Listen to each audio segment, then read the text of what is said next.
Olá! Hoje eu vou fazer a leitura de um capítulo de um livro que chama Grandes Pensadores. É um livro que reúne o resumo de vários filósofos e de grandes pessoas que passaram por esse mundo e que ainda estão aqui, e fala as principais ideias deles de maneira bem simples de entender. Aí eu vou falar sobre Rousseau, que nasceu em 1712 e morreu em 1778. Vou começar a leitura agora e depois a gente faz um comentário. Em diversos aspectos, a vida moderna se baseia na ideia do progresso. A noção de que, à medida que sabemos mais, principalmente sobre a ciência e a tecnologia, e que a economia nos países cresce, estamos fadados a ser mais felizes. Então, a gente acha que quanto mais a ciência se desenvolve, quanto mais a tecnologia se desenvolve, mais feliz a gente é. Mas, apesar disso, no século XVIII, conforme as sociedades europeias e sua economia se tornavam cada vez mais complexas, a opinião de que a humanidade estava numa trajetória positiva não era real. Então, assim, apesar de parecer isso, não era assim que estava sendo no século XVIII.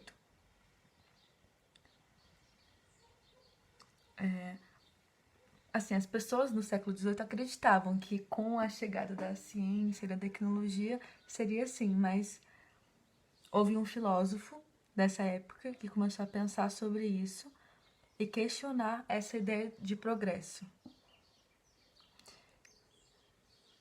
Rousseau era um filho de um relojoeiro bem instruído, nasceu em Genebra, em 1712. Rousseau sofreu o primeiro dos seus infortúnios, né?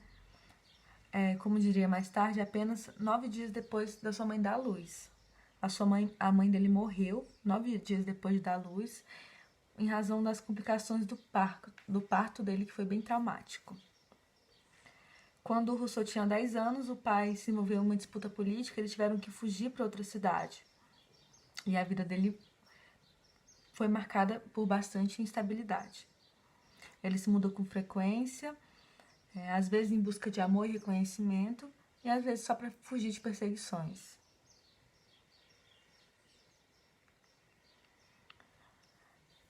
A vida do Rousseau também foi marcada por importantes viradas de sorte, né? Uma das mais importantes, um ponto crucial na vida dele, foi em 1749, quando ele leu um exemplar de um jornal que anunciava um concurso de ensaios sobre o tema dos recentes avanços sociais nas artes e nas ciências, né? O tema era os recentes avanços das artes e nas ciências teriam contribuído ou não para a purificação moral. Então, a purificação moral anda junto com o progresso da ciência. Ao ler essa publicação, veio a ideia na cabeça dele de que, na verdade, o progresso da ciência e o progresso moral não caminhavam juntos. Ele teve um insight a partir da leitura desse ensaio. Ele abraçou essa ideia e transformou essa tese central transformou essa ideia numa tese central do seu louvado discurso sobre a ciência e as artes, que ganhou o primeiro lugar na competição do jornal. Nesse ensaio, ele fazia uma crítica inflamada à sociedade moderna. Ele fazia uma crítica à sociedade moderna e questionava esses preceitos centrais do pensamento iluminista, né, do século XVIII. Seu argumento era simples. Ele falava que os indivíduos já tinham sido bons e felizes um dia, mas quando o homem saiu do seu estado pré-social e passou a ser atormentado pelo vício, ele foi reduzido. Então, o homem já havia sido bom, mas depois que ele saiu desse estado pré-social, ele passou a ser reduzido. Diferente do Thomas Hobbes, né? Porque o Thomas Hobbes fala que o estado o natural do homem é um estado selvagem e que a civilização vem para deixar o homem civilizado, né? O homem faz um contrato social com os governantes para ficar civilizado, porque a princípio o homem não presta, enquanto Rousseau acredita o contrário, acredita que, de certa forma, ao contrário, que a priori o homem é bom e que com os avanços da sociedade ele vai ficando mal, né? Mas por que ele vai ficando mal? Né? Ele fala que o estado de natureza é virtuoso. Ele sabia que essa conclusão era bem polêmica e previa um clamor universal contra sua tese, né? Várias pessoas se manifestaram.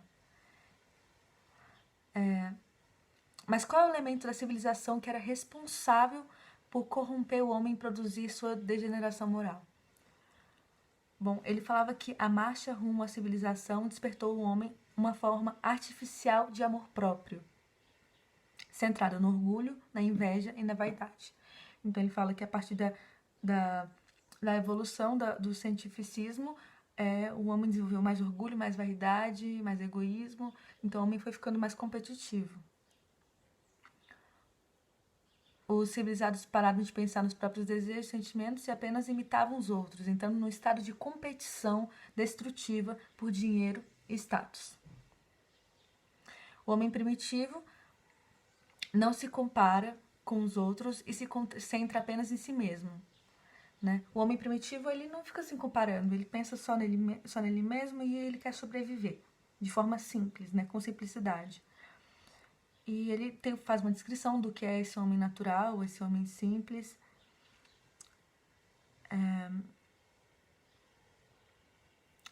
Os índios, né? O que seriam os índios?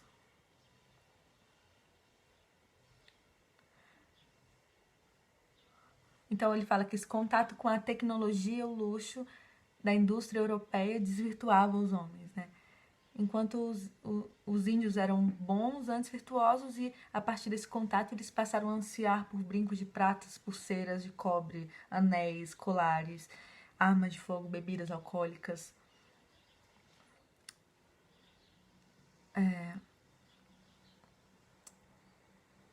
Então, o Rousseau morreu em 1778, aos 66 anos, enquanto caminhava nos arredores de Paris. Aí a conclusão disso, para o que podemos tirar dessa tese do Rousseau, né? Numa época como a nossa, em que a opulência e o luxo são considerados desejáveis e ao mesmo tempo extremamente ofensivos, as ideias de Rousseau continuam a reverberar. Então, assim, o luxo, hoje, ao mesmo tempo, né? O luxo, a riqueza é uma coisa desejável e, ao mesmo tempo, uma parte das pessoas ainda considera ofensivo. Então, existem esses dois lados, né? Até que ponto isso me traz uma virtude e até que ponto isso me desvirtua por causa da competição, por causa do egoísmo.